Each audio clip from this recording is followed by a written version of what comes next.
I think like a lot of people, it has to start with your family. And so I would say it was my parents and my older siblings. I was the youngest of 5, so, brothers being 8 and 9 years older than I was, I got influenced of a lot of stuff from them.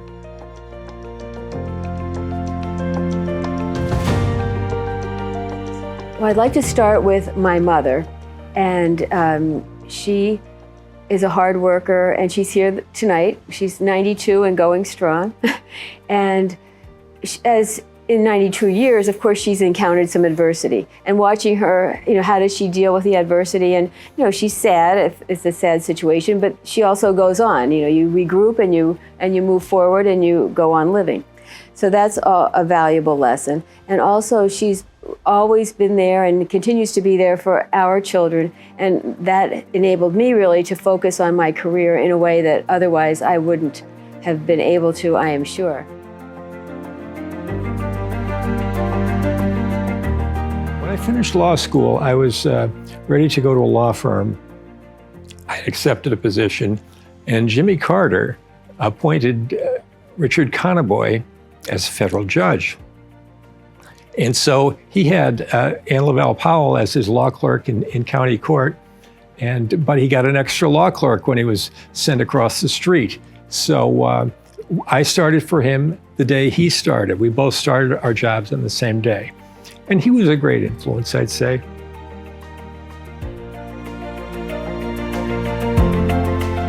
I find our children's lives to be interesting. The professions they've chosen, the partners they choose or have chosen, and our grandchildren. So to me, watching these family members all have different experiences and grow up and do what they do is very interesting to me.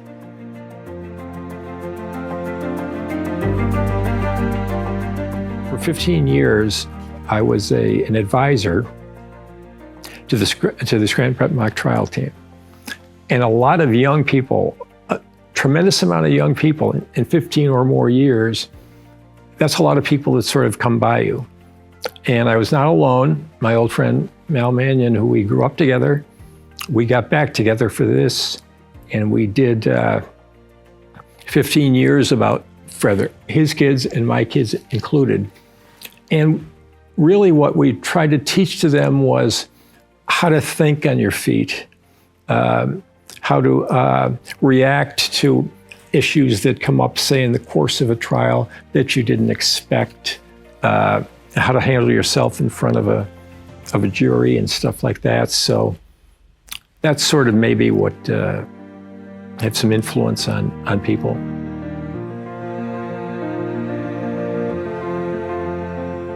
The importance of the journey, and not necessarily so much of the importance being the final destination, but along the way, try to make the most of the day or the opportunities that you have and focus more on the day-to-day and the journey and less perhaps on the final destination.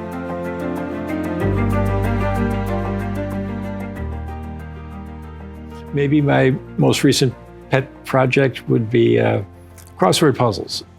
I started making them a few years ago when I kind of got bored just doing them all the time. And with the help of my daughter, I got kind of lined up for it and found out a way to get published, actually.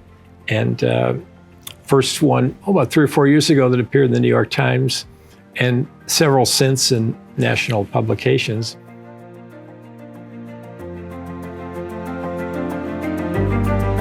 My pet project involves our pet.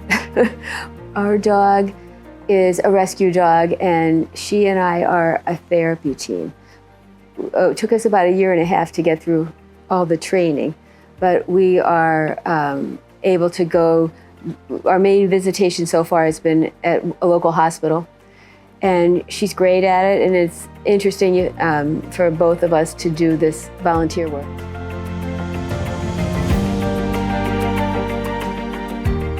The idea that people seek help from you and they listen to you, hopefully, when you talk to them.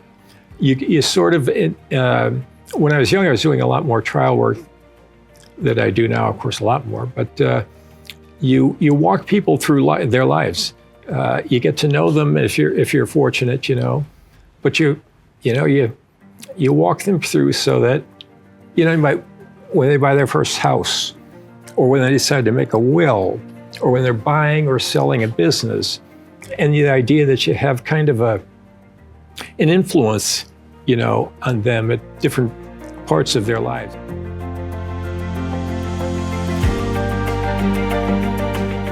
It's one of the good things that a bar association and a group of lawyers can do. To actually, not only once in a while help somebody out, but actually see it as part of your duty to assist people who are in need of your help. And as I mentioned about the criminal cases, not every criminal defendant is bad, or not every person charged with the crime is bad. It's a mixed bag, and people have they do come under some extremely difficult problems that they have very little control over. And frankly, we are in a world where money kind of talks. So it is kind of nice to be able to provide professional help to someone who couldn't otherwise afford something like that.